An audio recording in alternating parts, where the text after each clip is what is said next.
Some hate them. They got their problems. I love them. I've grown them. Let's talk about it.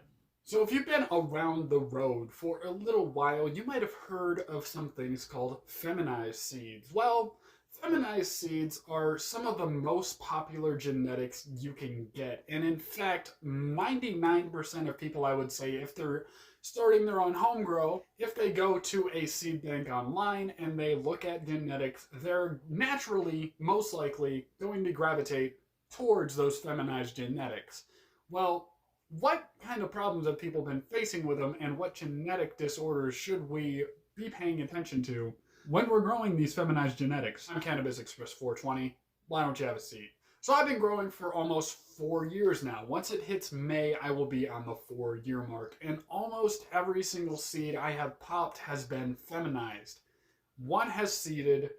I don't know how that happened. I didn't find any signs of hermaphroditic tendencies or traits, those nanners that we look for. Feminized genetics are sensitive to stress, and when they face a significant amount of stress, whether it be too much light, not enough humidity, too much humidity, underwatering, overwatering, any of these things, if they face too much stress and they're not comfortable, they can exhibit hermaphroditic tendencies. They will grow nanners, which are basically pollen sacs from feminized genetics. Now, I'm not 100% sure why this happens, but the way feminized genetics are made basically is you spray the plant in a certain section with this chemical compound that I don't know the name of off the top of my head, and it basically turns that part of the plant male, which is probably why it holds the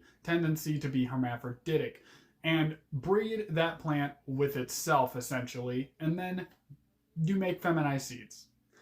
Very well and good. Fantastic. We got feminized seeds. Well, if you have feminized seeds that aren't stable and you're not looking for reputable breeders, I'm sure that you can face a higher odd of seeing these hermaphroditic tendencies.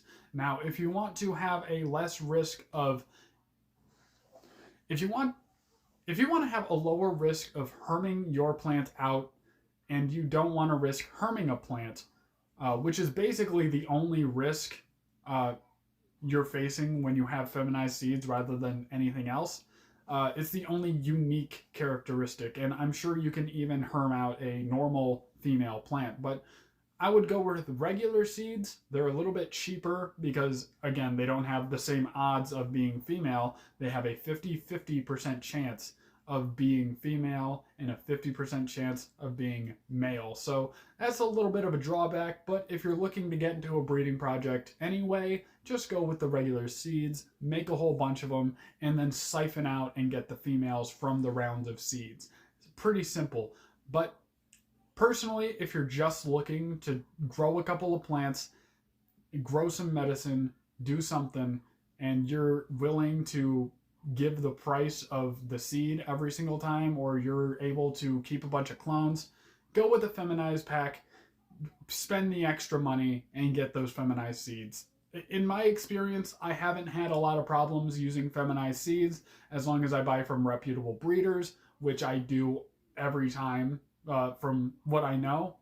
And the breeders even that I'm not familiar with, I have had great success and low difficulty growing those plants. So are feminized seeds all that bad? Not in my opinion. Are regular seeds better? I mean, not in my opinion. They're better for some things than feminized seeds are, like breeding. Feminized seeds, I don't know if I would use a feminized plant to breed just because of it having the hermaphroditic tendencies. I don't know if it would pass along those genetics or tendencies to its children.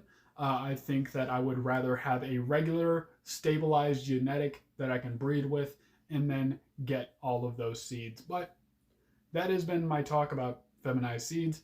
If you have not yet and you are new here, hit the subscribe button. If you liked this video, leave a like. If you disliked it, leave a fat dislike on here. If you have been here a while, dude, you have got to join the Express Members Club and get exclusive access to content you will not see unless you are an Express member. So I recommend doing that. Have a great day. Thank you very much.